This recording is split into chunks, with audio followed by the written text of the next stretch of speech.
Get करार, general agreement on tariffs and trade.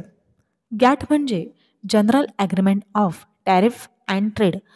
हा 1947मध्ये अस्तित्वात आलेला एक बहुपक्षीय व्यापार करार होय.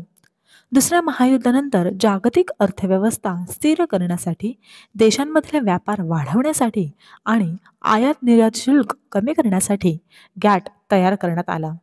गॅटचे मुख्य उद्दिष्ट म्हणजे शुल्क कमी करून आंतरराष्ट्रीय व्यापार मुक्त करणे, व्यापारात अडथळे दूर करणे आणि देशांमधील आर्थिक सहकार्य वाढवणे. हा करार कायमस्वरूपी संस्था नव्हता, परंतु त्यामार्फत विभिन्न देशांनी 8 मोठी व्यापार चर्चा फेरी घेतल्या. यापैकी सर्वात महत्त्वाची उरुग्वे फेरी मानली जाते, ज्यात सेवा, कृषी, बौद्धिक संपत्ती हक्क, गुंतवणूक या नव्या क्षेत्रांचा समावेश करण्यात आला. गॅट हे वस्तूंच्या व्यापारापुरते मर्यादित होते आणि त्यांची अंमलबजावणीही बंधनकारक नव्हती. त्यामुळे व्यापारवादांचे निराकरण प्रभावी होत नव्हते.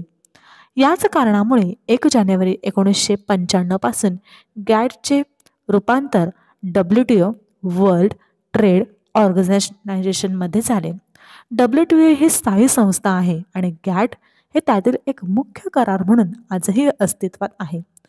गॅटच्या माध्यमातून मोस्ट फेवर्ड नेशन आणि नॅशनल ट्रीटमेंट हे 2 मूलभूत तत्त्व स्वीकारले गेले, ज्यामुळे सर्व देशांना समान व्यापार संधी दिल्या जाऊ लागल्या.